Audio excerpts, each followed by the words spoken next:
Est-ce que vous êtes, on va dire, énervé, agacé, sidéré par le niveau du match de Marseille ce soir? Maintenant.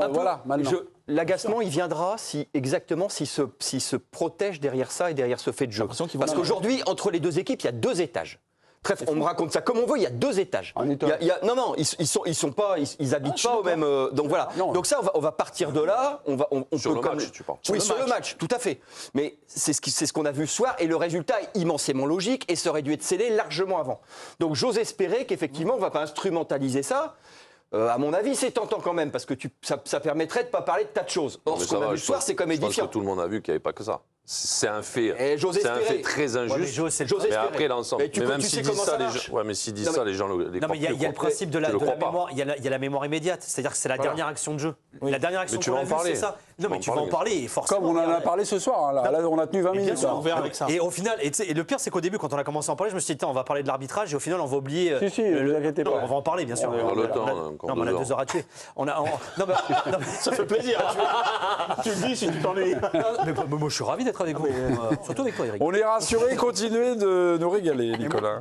Donc, mais c'est pas son heure encore, les meilleurs. C'est tout. Après minuit, non, mais bien sûr qu'on va se réfugier un peu là-dessus. Non, mais ils vont se réfugier un peu là-dessus. Ça fait partie des stratégies de com. Après, nous, notre rôle aussi, c'est pas que parler de ça. Mais le problème, c'est on a glissé là, ça a quand même une incidence. Est-ce que vous en voulez ce soir? Alors, on vous a vu remonter à la mi-temps, Eric, sur l'Olympique de Marseille. Ils n'ont pas été bien meilleurs en deuxième mi-temps, à part les 10 dernières minutes. Les 5 dernières minutes.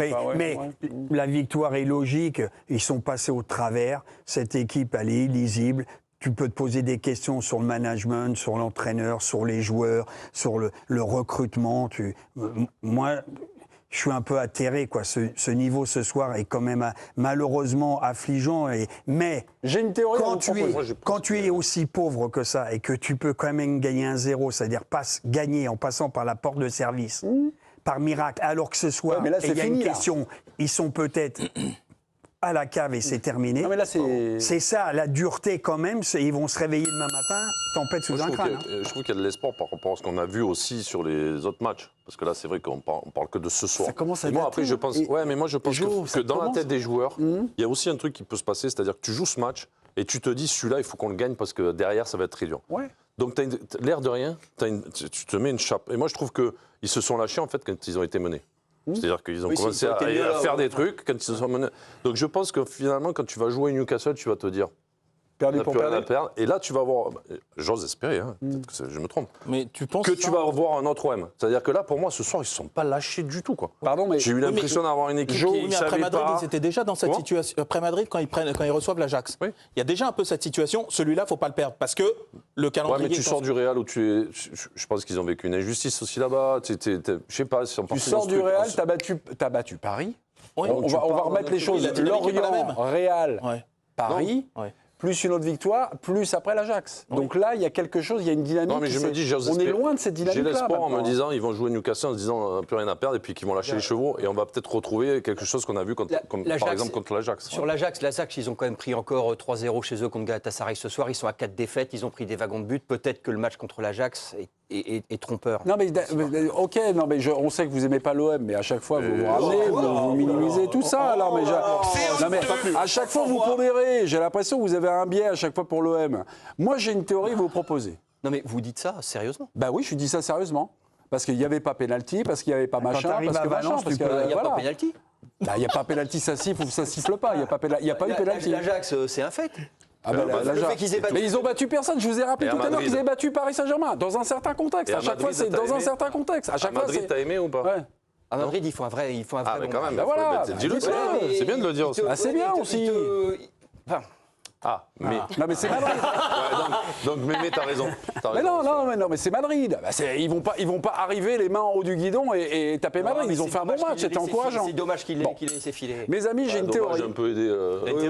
Mes amis, j'ai une théorie. Une théorie du complot ou pas? Non, pas une théorie du complot. Non, la théorie du bon cycle de l'OM, amorcé avec ce recrutement, sorti de mercato, ils enchaînent Lorient, Madrid y perdent, mais de manière, on va dire, valeureuse. Après, ils enchaînent Paris, ils enchaînent des résultats contre l'Ajax, déjà.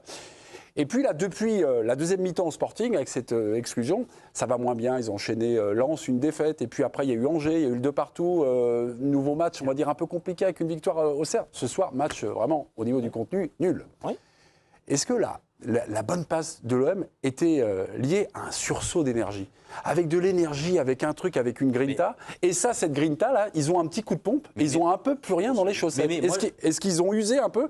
Et là, on n'est pas dans un écroulement, dans un effondrement, mais ils ont un problème. C'est pas la différence d'approche de ces deux cycles-là. C'est-à-dire que quand ils entament ce... Non, mais là, est-ce qu'il y a un coup de pompe ? Alors, quand ils entament ce cycle vertueux, vous avez parlé des différents résultats, etc., ça fait suite à quelques jours, quelques semaines près, de la très mauvaise séquence de l'entame de championnat. Rabiot, exactement. Ensuite, ils font leur recrutement un peu au buzzer. Hein. Ouais, totalement. C'est un peu dans les dernières minutes, derniers jours, etc.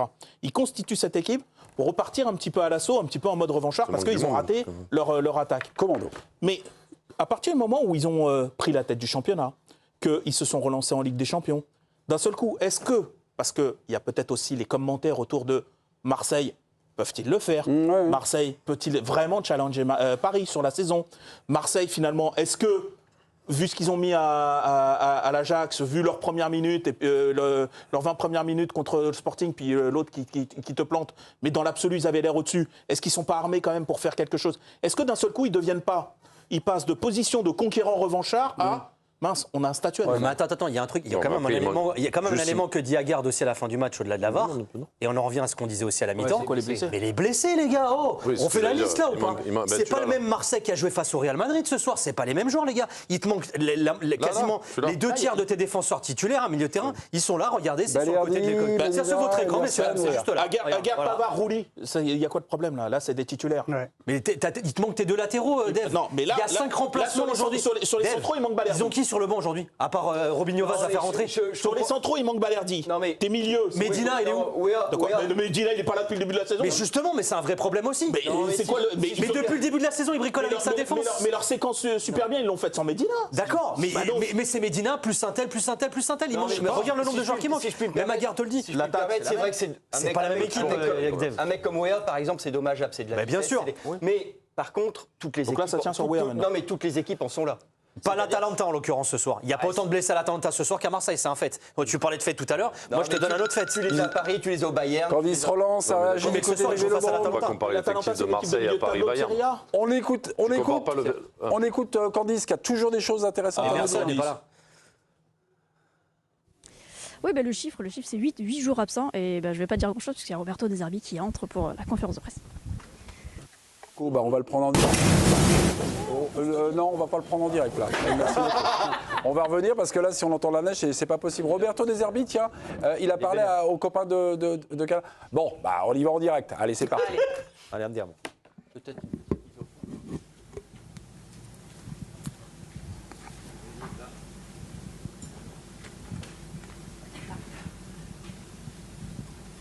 Coach, bonsoir. On a envie de vous entendre forcément sur cette fin de match. Comment avez-vous vécu cette minute où il y a probablement pénalty pour l'OM et le but que vous prenez? Quel est votre regard sur ces deux situations globalement, s'il vous plaît? Non so, io non faccio l'arbitro, non so le regole, je ne connais pas les règles, je ne sais pas. Mais j'ai un peu de mémoire et je me souviens avoir perdu un match à Madrid dans une situation similaire. Et si la règle ne donne pas le penalty, mais là il y a Aubameyang qui est arrivé quand il prend la balle avec le bras. Je pense juste à ça en fait. Roberto, évidemment, c'est un fait de jeu très très important parce que ça vous aurait permis sûrement de l'emporter. Malgré tout, on n'a pas reconnu trop votre équipe pendant les 90 minutes. Est-ce que ce sont les blessés, la fatigue? Est-ce que vous avez une explication? Non, non je ne suis pas d'accord. Nous avons fait 20 minutes qui n'étaient pas bons. Et l'Atalanta a fait beaucoup mieux pendant 20 minutes certainement. Et après, nous sommes sortis. La deuxième partie du match, nous avons souffert comme on doit souffrir contre une équipe forte. Et les joueurs de l'Atalanta, ce sont les mêmes joueurs que la finale qu'ils ont jouée en Europa League. Et donc nous savions que ça aurait été un match très difficile. Mais je ne pense pas qu'on a fait un mauvais match. Ça n'a pas été notre meilleur match, ça oui. Les raisons, je pense les connaître, mais ce n'est pas juste que je les dise maintenant. Et c'est tout.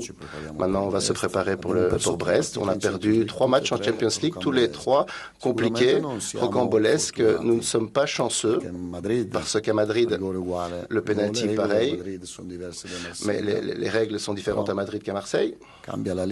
Mais c'est la langue qui change, c'est pas la règle qui doit changer. Mais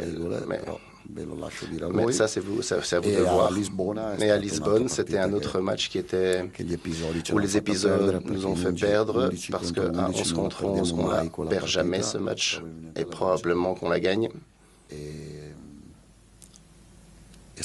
ce soir aussi. Bonsoir coach. Merci beaucoup Roberto de Zerbi, alors qui parle, qui associe donc ce soir cette contre-performance, ce fait de jeu, comme a dit un journaliste, cette main non sifflée où le penalty aurait pu être accordé, et une main de Militao sur une frappe de Weah à Madrid.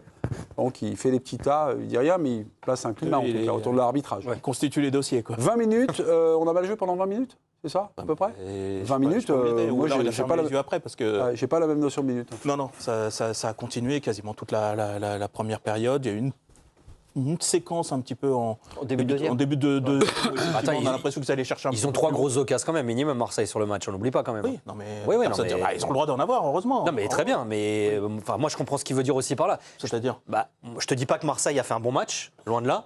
Bon. Mais que Marseille, je pense que lui, ce qu'il interprète, c'est plutôt le nombre d'occasions qu'il a pu avoir dans cette rencontre, tu vois. Là, il n'interprète pas que son équipe, elle s'est fait marcher dessus pendant... Non, je pense qu'il n'interprète pas comme ça. Pardon, en général, c'est... Enfin, je me trompe sur la marchandise, mais Roberto De Zerbi, c'est quelqu'un qui nous a été vendu comme un faiseur de jeu, quand même. Mais là, tu vois rien. Dont le contenu était important, enfin, voilà, non, mais ce soir, il protège son groupe, très clairement. On est à mi-parcours, il protège son groupe. On a mis l'accent tout à l'heure, Nicolas, sur les absents quand même. Après, on ne peut pas comparer le Bayern, le PSG avec l'effectif de Marseille. Et déjà, ces grosses cylindries, quand il manque 8 joueurs, donc les 8 joueurs dont on a cité, on a quand même au moins 4-5 qui pourraient être titulaires sans problème. Ouais. Ça commence à faire beaucoup quand même. Alors, Jo, comme ça. Ah non, attendez. Jo, je vous écoute. Emerson Weah, par exemple. Weah, il n'était pas toujours titulaire. Les meilleurs matchs qu'ils ont fait en Ligue des Champions, mais il n'était pas toujours titulaire. Est-ce que je peux prendre une petite date avec mon Jo? Medina, il peut y aller. On a la liste des... Non mais déjà, Dev, là tu fais comme si de rien n'était. Mais déjà, même s'ils ne sont pas titulaires, c'est-à-dire que tu les mets sur le banc, tu veux faire des remplacements, c'est quand même plus à l'aise. D'accord. Ça, d'accord. Donc déjà, ça a une importance quand même. Mais là, on a l'impression que l'équipe, elle est amputée de moitié au coup d'envoi. Moi, je crois pas ça. Pardon. On a les absents, Jo. Voilà.